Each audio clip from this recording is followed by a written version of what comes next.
Jumpa lagi dalam acara kita Today's Message bersama saya Leonardo Syamsuri. Saya berharap Anda semua dalam keadaan baik, diberkati Tuhan. Saudara yang dikasihi Tuhan, kali ini saya akan bicara tentang satu topik mengenai waspada terhadap segala macam berhala. Saudara, dalam 1 Yohanes pasal 5 ayat 21, Rasul Yohanes menasihati kepada anak-anaknya agar supaya mereka mewaspadai segala macam berhala. Dari situ saya bisa menyimpulkan bahwa berhala itu bukan cuma satu, tapi berhala itu macam-macam. Apalagi dalam dunia modern ini, saudara. Saudara, tahukah saudara, ada satu negara, India, itu jutaan loh saudara.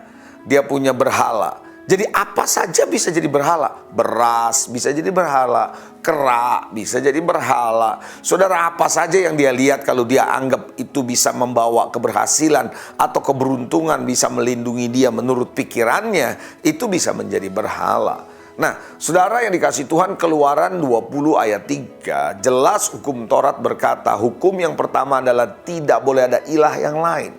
Tidak boleh ada berhala yang lain selain Tuhan. Saudara, dari situ kita bisa melihat bahwa berhala itu adalah sesuatu yang menggeser posisi Tuhan. Dari nomor 1 Tuhan menjadi nomor 2. Dan berhala itu yang menjadi nomor 1. Jadi menurut saya berhala itu tidak selalu harus dalam wujud patung atau sesuatu yang disembah seperti pohon, walaupun itu jelas adalah berhala. Tapi berhala modern ada bentuknya sendiri, saudara. Nah, karena itu Tuhan pernah berkata, carilah dahulu kerajaan Allah beserta kebenarannya, maka sekaliannya akan diberikan, ditambahkan kepada kita. Cari dahulu itu bicara prioritas, dan itu bicara kerajaan Allah harus jadi nomor 1 dalam hidup kita. Pertanyaan saya, Anda para pemirsa dimanapun Anda berada, apa yang menjadi urutan nomor 1 dalam hidupmu, dalam pikiranmu? Saya percaya kalau kita menomorsatukan Tuhan, maka saya percaya tidak ada berhala dalam hidup kita. Tapi kadang-kadang dalam kehidupan kita tanpa kita sadari, kita menggeser posisi Tuhan. Walaupun tidak ada maksud untuk itu sebenarnya di hati kita untuk menggeser posisi Tuhan, tetapi dalam kenyataan sehari-hari tanpa kita sadari, prakteknya kita sedang menggeser posisi Tuhan. Bukankah ada orang bilang saya tidak korupsi? Oh, orang boleh ngomong tidak korupsi, tetapi kan prakteknya ya yang akan kelihatan, betul atau tidak, saudara? Di zaman modern ini, khususnya di dalam dunia konsumerisme, materialisme, uang bisa menjadi berhala. Uang kita, kekayaan kita itu menjadi urutan nomor 1 dalam hidup manusia pada umumnya hari-hari ini. Sehingga mereka mengejar uang, mereka mengejar materi dan melupakan Tuhan. Dan mereka menganggap dengan materi ini mereka bisa membawa sesuatu ke gereja dan diberikan kepada Tuhan. Saudara, mereka menganggap itu identik. Tidak, saudara. Kita harus mengejar Tuhan, mencari Tuhan.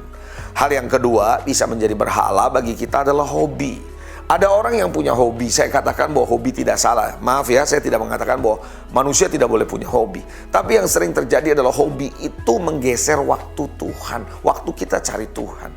Sehingga dengan demikian tanpa kita sadari, malah kita lebih menyelam, lebih mendalam, lebih sungguh-sungguh dengan hobi kita, lebih daripada Tuhan. Hal yang berikutnya juga yang bisa membuat kita menjadikan sesuatu berhala. Kadang-kadang anak bisa jadi berhala loh, saudara. Sadar atau tidak sadar, kita menomorsatukan anak lebih daripada Tuhan. Maaf, saya ngomong begini bukan berarti Anda abaikan anakmu. Bukan begitu loh ya yang saya maksud. Tapi mari kita cek hati kita, pikiran kita. Apakah kita mendahulukan Tuhan atau anak kita sih sebenarnya? Kita lebih takut kehilangan anak atau lebih takut kehilangan Tuhan? Misalnya seperti itu. Hal berikutnya juga adalah di dalam hal kita punya pelayanan, bahkan itu pun bisa jadi berhala. Saya melihat ada banyak orang mendahulukan pelayanan lebih dari Tuhan. Sehingga mereka nggak punya kemampuan waktu untuk mencari Tuhan, menggali firman, mengenal Tuhan lebih dalam, karena mereka mendahulukan pelayanan lebih dari Tuhan. Saya berharap bukan itu yang terjadi. Bapak Ibu, saya dorong Anda, mari dahulukan Tuhan. Jangan sampai ada berhala. Apapun di modern ini Anda boleh sebut, jangan ada berhala. Amin. Puji Tuhan. Saya percaya kita menjadi orang yang dikasihi Tuhan. Haleluya. God bless you all.